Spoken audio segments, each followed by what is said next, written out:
सबसे बुरी हरकत कौन सी है? सबसे बुरी हरकत ये होती है कि लड़के और लड़कियों का जोशो खरोश से शादियों पे जाना, और फिर मूवी वाला आता है वो लड़कियों की औरतों की मूवी भी बनाता है।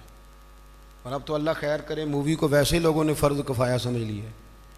अल्लाह माफ़ करे, हर आदमी ने हाथ में मोबाइल पकड़ा। इतना ज़रूरी काम है ये। मूवी बनती है, मेहंदी होती है, नाच गाना होता है, तमाशे लगते हैं।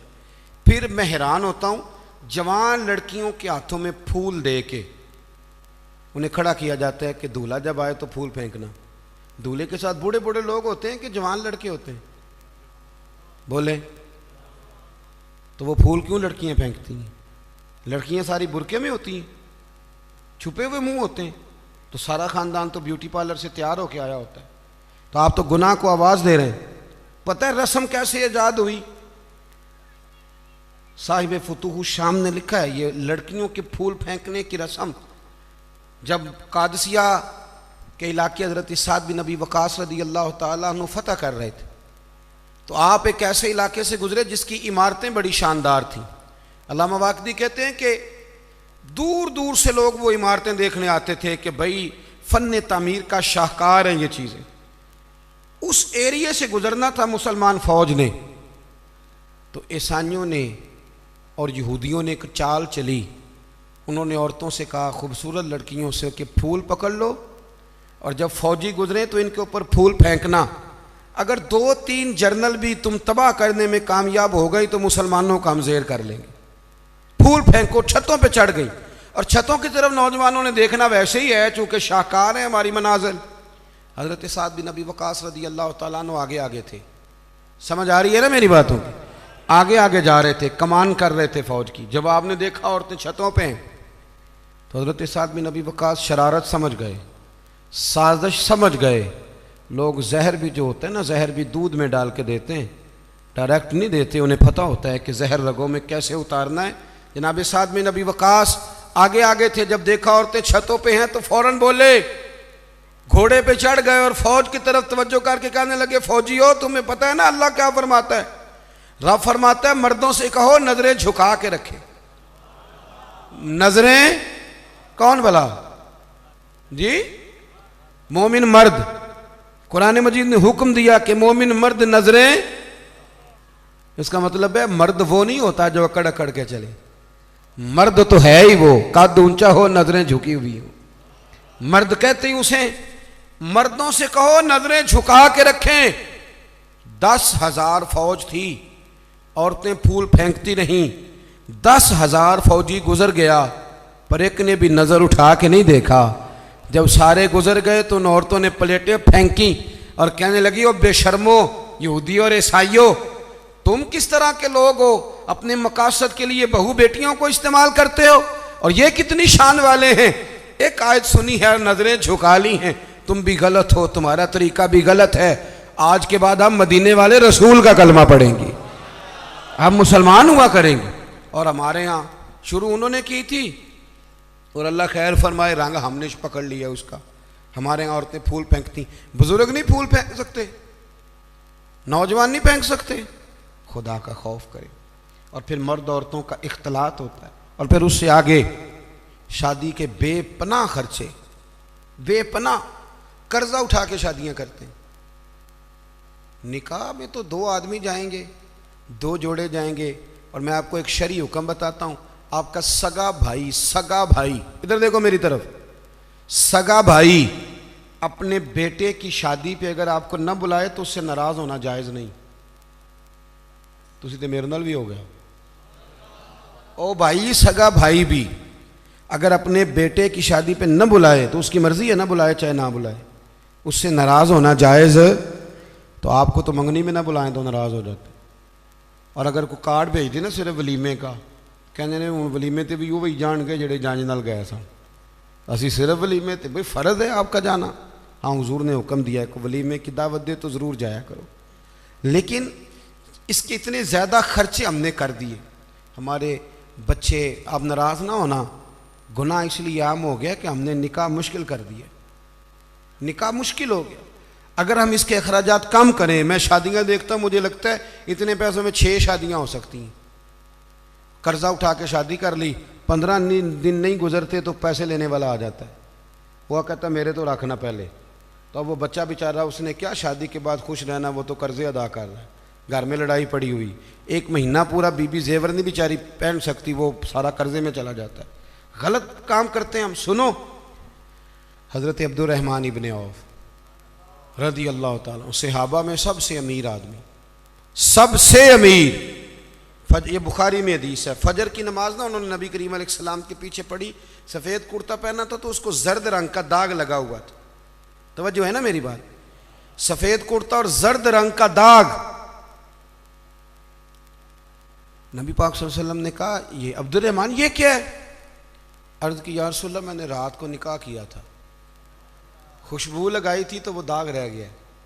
हुजूर ने तो कोई उस पर इसरार नहीं किया कि यार इतने अमीर आदमी की शादी मदीने में पता ही नहीं चला, किसी को खबर ही नहीं। यहाँ गरीब भी बाज नहीं आता, वो भी कहता है मेरी नाक जो है वो कट जाएगी अगर मैंने करोड़ों रुपया ना लगाया, तो जब पैसे लेने वाले आएंगे फिर कट जाएगी कि छोटी हो जाएगी मजीद। मेहरबानी फरमाएं, आप किस चक्कर में पड़े हुए? हुजूर ने क्या फरमाया? नबी करीम सल्लल्लाहु अलैहि वसल्लम फरमाने लगे निकाह कर लिया तो वलीमा ज़रूर करना, चाहे एक बकरी ही ज़िबा करो। तो अपने घरों के अंदर सुकून का माहौल कायम करें, शादी और ब्याह को हुजूर की सुन्नत के दायरे में लेके आए। ये वफादारी का रिश्ता है, ये खुलूस का रिश्ता है। इस रिश्ते को खुलूस वाली मनाज़िल की तरफ ले कर के जाएँ। बीवी ख्याल करे कि मुझे अपनी खामन की खिदमत करनी है, खामन ख्याल करे कि मुझे बीवी, मैं अक्सर कहा करता हूँ, मैं कहता हूँ कि अगर आप बीवी के माँ बाप की इज़्ज़त करेंगे तो वो भी आपके माँ बाप की इज़्ज़त करेगी। आप तो माँ बदौलत कहते मैं नहीं कभी ससुराल गया जी, वो मैं दरवाजे पे छोड़ के आ जाता हूँ, फिर वो मैं लेने भी चला जाता हूँ, चूँकि मैं बहुत बड़ा नवाब हूँ। तो आप कैसे उम्मीद रखते हैं फिर वो आपके माँ बाप की खिदमत करेगी? सुने, 2 बातें अर्ज़ करता हूँ, बात ख़त्म करता हूँ। सैयदा तैयबा ताहिरा हज़रत खतीजतुल कुबरा रज़ी अल्लाह ताला। जब आदमी अमीर हो ना, गरीब हो जाए तो उसके लिए बड़ी मुश्किलात होती, गरीब अमीर हो जाए तो कोई मुश्किल नहीं होती। हज़रत खतीजतुल कुबरा मक्के की मलका थी, 20-20 कनीज़ें नौकरानियाँ घर में काम करती थी। फिर सैयदा खतीजा कलमा पढ़ गई, फिर मुसलमान हुई, हुजूर से निकाह हुआ। अगरचे हुजूर ने ऐलान नबुव्वत बाद में किया, लेकिन हज़रत खतीजतुल कुबरा रज़ी अल्लाह ताला अन्हा कहते मैं तो उसी वक़्त ये कलमे का माना जो मैंने बयान किया यही समझ लें, मैं तो उसी वक़्त ही समझ गई थी जब मेरे ग़ुलाम ने आके बताया कि बादल के टुकड़े साया करते, दरख्त इन पे झुकते हैं। फरमाते मैं तो उसी वक़्त ही महबूब की ग़ुलामी में आ गई। निकाह हो गया, हुजूर की बारगाह में आ गई। फरमाती हैं मैंने ना ज़ोहर के वक़्त सारा माल हुजूर की खिदमत में दिया, 20 कनीज़ें ग़ुलाम ज़ोहर के वक़्त, और असर से पहले पहले महबूब ने हर शय अल्लाह के रस्ते में तकसीम कर दी। ये वक़्त भी बतौर तमसील है कि जितना ज़ोर असर के दरमियान वक्त होता है, इतने वक्त में बांट दिया हुजूर ने सारा कुछ। इतनी अमीर बीबी और फिर वो गरीब हो जाए। हज़रत खतीजा ने फिर वो वक्त भी देखा कि आपके कपड़ों को 20-20 पैबंद लगे होते थे, 20-20। पहले कभी पानी का प्याला उठ के नहीं पिया, फिर घर में झाड़ू भी देती थी, फिर घर के सारे काम करती। एक दिन ना मुस्नद इमाम अहमद में मौजूद है, खाना पका के ना हज़रत खतीजतुल कुबरा खाना पका के बावर्ची खाने से निकली तो कपड़े सारे पैबंद से भरे हुए, पाँव मुबारक पर भी घर के काम काज की वजह से बहुत सारी चीज़ें लगी हुई, पैर चूम रही हैं बहुत सारी चीज़ें। हज़रत खतीजा बावर्ची खाने से खाना पका के निकली और जब महबूब करीम के सामने रखा तो हुजूर मुस्कुराने लगे, गौर से सैयदा का चेहरा देखने लगे। या रसूल अल्लाह क्या हुआ? तो महबूब फरमाने लगे खतीजा आपके आने से पहले जिब्रील आ गए और वो अर्ज कर रहे थे या रसूल अल्लाह खतीजा खाना लेके आ रही है और जब वो आ जाए तो उसे उसके रब का सलाम कह दीजिएगा। अगर खातून अपने खामद की खिदमत करे, अगर वो ये ज़ौक़ बनाए, ये मिजाज। अब तस्वीर का बिल्कुल दूसरा रुख भी देखें, ये कंजुल उमाल में ये भी हदीस है और हदीस की रावी सैयदा आयशा सिद्दीक़ा। बस बात ख़त्म करने लगा हूँ। सैयदा आयशा सिद्दीक़ा कहती हैं दोपहर को हुजूर आराम करते थे, खाने के बाद लोग मिलने नहीं आते थे, पर एक दिन ना एक बूढ़ी अम्मा आ गई। उसने जब दरवाजे के सामने आके वो बोली तो हुजूर जल्दी से उठे, खुद दरवाज़ा खोला, खाना खिलाया, खजूरें दी, सिरका दिया, प्यार किया, मोहब्बत फरमाई। हज़रत आयशा सिद्दीक़ा रदी अल्लाह ताला अन्हा कहती हैं ये मैंने इनफिरादी रंग देखा, बाकी हर एक से शफकत करते थे, पर यहाँ मैंने हुजूर का अंदाज जुदागाना देखा। जब जाने लगी तो हुजूर ने तोहफ़े भी दिए। मेरे दिल में ख्याल आया हुजूर अब जाएंगे, रात को वापस आएंगे तो पूछूंगी कि ये अम्मा कौन है, लेकिन महबूब तो लेट गए। कहते मैं करीब गई, कदमों में बैठी, मैंने कहा या रसूलल्लाह ये कौन थी खातून, आपने बड़ा ही प्यार किया। तो कहती हुजूर उठ के बैठे तो आंखों में आंसू थे। मैंने कहा या रसूलल्लाह क्या हुआ? तो महबूब फरमाने लगे आयशा ये ना मेरी पहली ज़ौजा सैयदा खतीजा की सहेली थी। ये जब हम मक्के में रहते थे तो ये आया करती थी, खतीजा खाना भी खिलाती थी, प्यार भी करती थी, तोहफे भी देती थी। आज जब ये लौट के दोबारा आई है तो खतीजा की यादें ताज़ा हो गई। मैंने उसी तरह वक्त दिया है, खाना खिलाया है, तोहफ़े दिए हैं, और हदीस का आखिरी जुमला हुस्नुल अहद मिनल ईमान। महबूब फरमाने लगे वादे अहद और रिश्ते अच्छे तरीके से निभाना ये भी ईमान का हिस्सा है। ताल्लुकात अच्छे तरीके से निभाना ये भी ईमान है। बहुत फ़िक्र के साथ शरीयत के दायरे के अंदर रह के निकाह किया जाए। देखें किसी के दीनदार होने का पता ही तब चलता है जब उसके घर में किसी की शादी होती है। महफिल में तो सारे नेक होते हैं, तभी तो पता चलता है कि अब इसका दीन से कितना रिश्ता है। शरीयत के दायरे में रहें, निकाह को आसान करें। फिर अगली जो बात है वो ये है कि महबूब करीम की शरीयत और सुन्नत के मुताबिक हमारे यहाँ ना तलाक़ें बहुत ज़्यादा हो रही हैं। उसकी बुनियादी वजह यह है कि हम तलाक़ के मसाइल नहीं सीखते, इसकी हमें ज़रूरत है। जब आप शादी करें हैज़ व नफास के, तलाक़ के मसाइल, इन चीज़ों को सीख लें ताकि बाद में कोई दुश्वारी ना हो। बाद में पूछने आते हैं कि मौलाना अब ये कर लिया है तो अब क्या करूँ? तो मैं कहता हूँ ये कभी थोड़ा सा किसी मौलाना से पहले भी राब्ता रख लेते ना। इतने फजूल खर्चे होते हैं। और जब निकाह में हाकमैर की बारी आती है ना तो कहते हैं शरी रख लो। मैंने कहा बाकी सारे काम गैर शरी, और हाकमैर शरी। हाकमैर शरी ये है कि जितना लड़का दे सके। एक सहाबी ने अपनी बीवी को हाकमैर में पूरा बाग भी दिया था।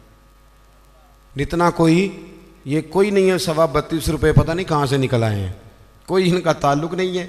जितना खामद हाकमैर हैसियत हो उतना दे। और मौला अली शेर खुदा रदी अल्लाह ताला अन्हु फरमाया करते थे जिसको दायमी बुखार हो उतरे ना। किसी बीबी के पास अगर हाकमैर के पैसे पड़े हों तो बरकत वाले होते हैं, उनसे पैसे ले के, चाहे बाद उलमा कहते हैं इसका ये माना भी कर लो कि अपनी जेब से दे दे, हाकमैर वाले मुतबर्रक हैं वो ले ले। कहते थे उन पैसों का शहद खरीद के पियो, पुराने से पुराने बुखार में भी अल्लाह शिफा अता कर देगा, इसलिए कि वो बरकत वाले पैसे हैं। मैं दुआ करता हूँ अल्लाह हमारी इस अज़ीज़ पे करोड़ों रहमतें फ़रमाए। अल्लाह करीम इनकी ज़िंदगी के सारे मामलात में आसानी फ़रमाए। आपकी महफ़िल अगर जारी रहेगी बड़ी अच्छी बात है। महफ़िलें तो सरकार की हैं।